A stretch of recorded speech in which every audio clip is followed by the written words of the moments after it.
Spicy chicken joy.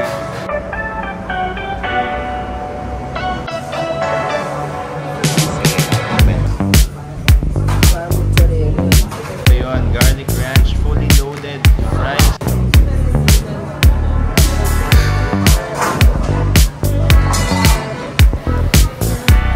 Spicy chicken.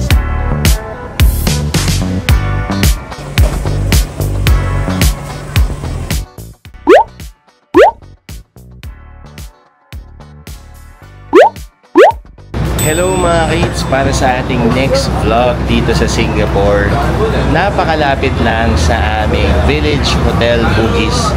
May kainan na agad na very familiar sa ating mga Pinoy at nagiging refuge talaga siya kapag kayo ay nasa ibang bansa. Tapos sobrang swerte nyo kapag meron nito sa bansang pinagtatabahuhan ninyo or kung sa bansang doon na kayo nakatira talaga. Buti na lang, naging refuge na ito ni Bianca ilang years ago noong dito siya nag-work. Tandaan ko nung unang nagbukas ito dito ay sobrang dami naming in-order. Tapos tuwang-tuwa talaga kami dahil sobrang haba nung pila. Sobrang na-embrace siya kahit ng mga locals dito. Nandito kami ngayon sa Jollibee mga ka-eats. Dito tayo kakain ng lunch at i-feature natin siguro kung ano yung mga items na wala sa atin, wala sa Pilipinas at nandito na sa Singapore. Tara, kain na tayo. Let's go!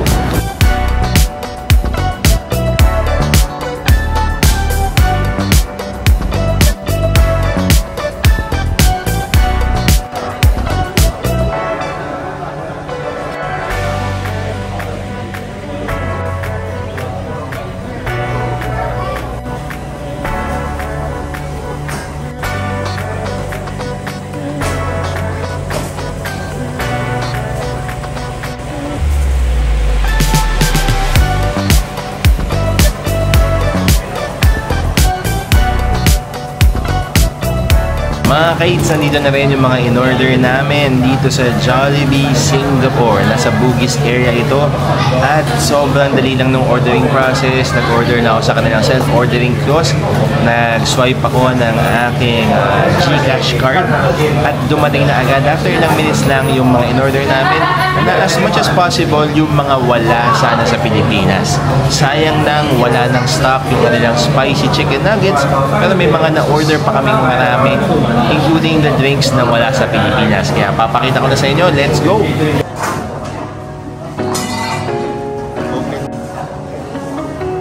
Sige, may open.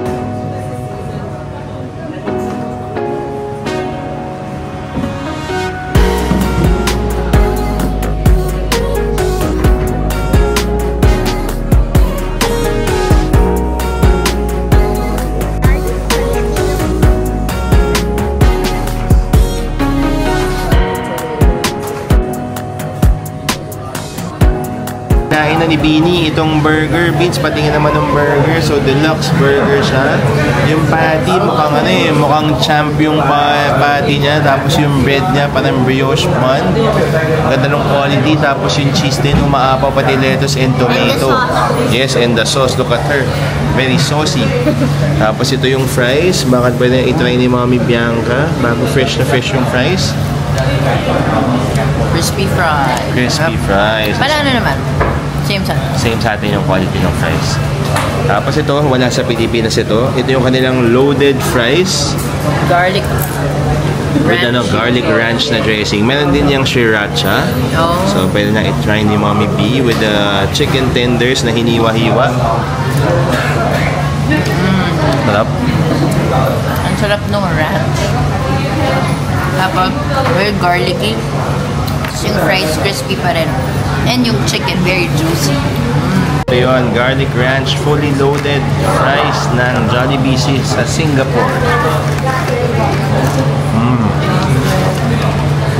Medyo manamis-namis yung ranch. Very garlicky. Tapos yung chicken tenders, sarap. Pwede. Yung fries nila.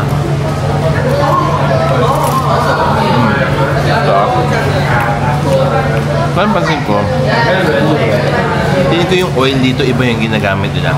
Parang medyo iba yung lasa ng fries. Ito yung isa sa sinasabi kong drinks na wala sa Pilipinas. Ice Milo.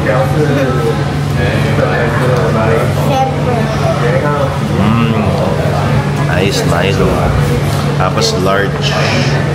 Yung drink nila, kanya-kanyang kuha, pero nakalagay talaga doon, hindi siya refillable. Just in case lang magtangka kayo, hindi po siya refillable. Kanya-kanyang kuha nga lang.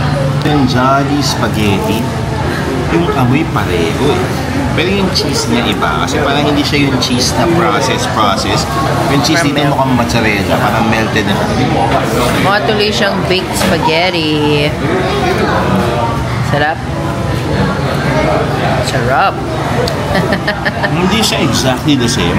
Kasi feeling ko mas maasim siya ng konti. Pero, nandun pa rin yung pagiging Pinoy style spaghetti niya. Feeling ko para rin i-cater yung panlasa ng mga tigna Singapore at yung mga iba pang foreigners na nakatira dito. Pero for me, masarap pa rin siya. At yung pasta, hindi malambot. Al dente pa. Panalo. Sarap. Yung tenders, wala na ito sa Pilipinas. Parang may ranch na kasama. Wow. Ang ganda ng pagkakaluto. Well seasoned yung pinaka-batter niya. Tapos yung ranch, complements it very well kasi medyo salty yung batter. Medyo sweet and garlicky yung ranch. Very garlicky yung ranch eh. Sarap. Wow. Sana magkaroon nito sa Pilipinas, Jollibee, baka naman. Sige na. Ito, bigyan nyo na sa amin to. Sarap eh. Ang item na feeling namin wala sa Pilipinas, mashed potato. Wow. Classic Jollibee gravy. Masarap talaga ng gravy ng Jollibee.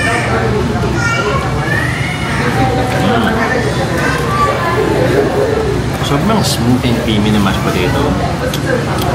Hindi ko lang alam kung sobrang totoo siyang 100% mashed potato, pero masarap. Well done, Jollibee. Spicy chicken sandwich. Grabe laki. Tapos umaapaw yung sauce. Sriracha sauce daw to.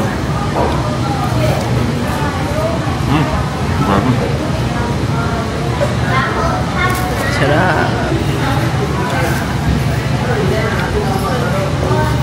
Sobrang juicy. So, ang laki ng chicken, no? Laki. So, di ba parang bagong tinapay?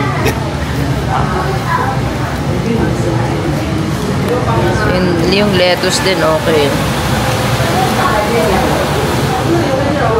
Sobrang crispy. Yung spice level niya, sakto lang. Kasi, ang sarap yung chicken. Kasi yung bun niya medyo manamis-namis. Yung panalo yung lettuce, feeling ko ang dungis ko na. Pero worth it siya.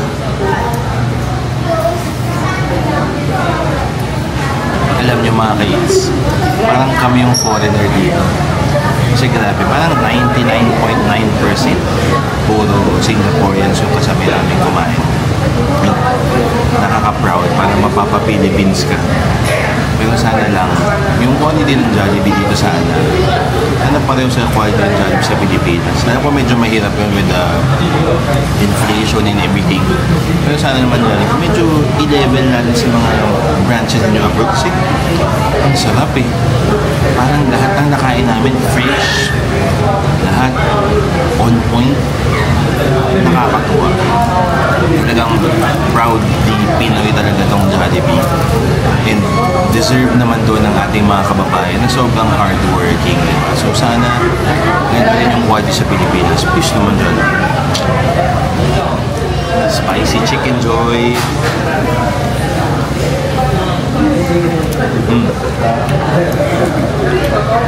Spicy talaga. Mukha nga spicy eh. Kulay pa lang. Iba na dun sa original. yung kulay, yung nasa niya, ang loob eh. Hindi lang yung balat eh.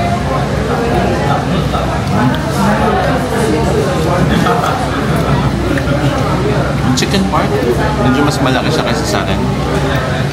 Yung luto, kuha-kuha. Yung spice level, gumuguhit sa tabi. Pawisan ni ilong niya. Pawis na. Siyempre, what is Jollibee without Jolly Hotdog? Chicken hotdog nga pala itong mga ka-eats. Para halal friendly. Kita nyo naman yung cheese, ketchup.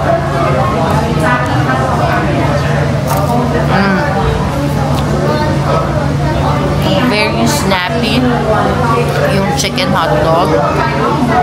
Tapos yung bun niya, in fairness, hindi dumidikit sa ipin.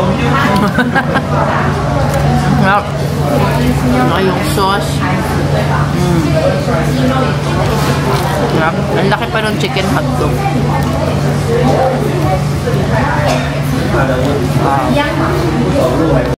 So Mangka eats for kids who like chicken joy, just like me. Dapat you should order chicken joy. So let's try. Not spicy. Not spicy. This is not spicy. So let's try. First, of course, dip with the gravy.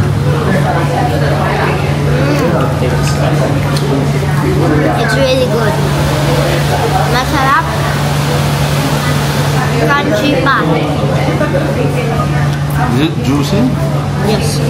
Same taste in the Philippines? Yes. Approve? Isa pang item na wala sa atin, coleslaw. Kasi dito sa Singapore, parang napansin ko, kaya kahit before pa, pag kami chicken, laging merong side dish na coleslaw.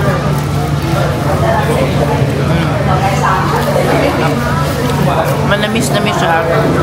Mas very crunchy pa yung mga veggies. Parang bagay siya sa chicken tenders. Ayan, binigyan niya ako. Narinig ako.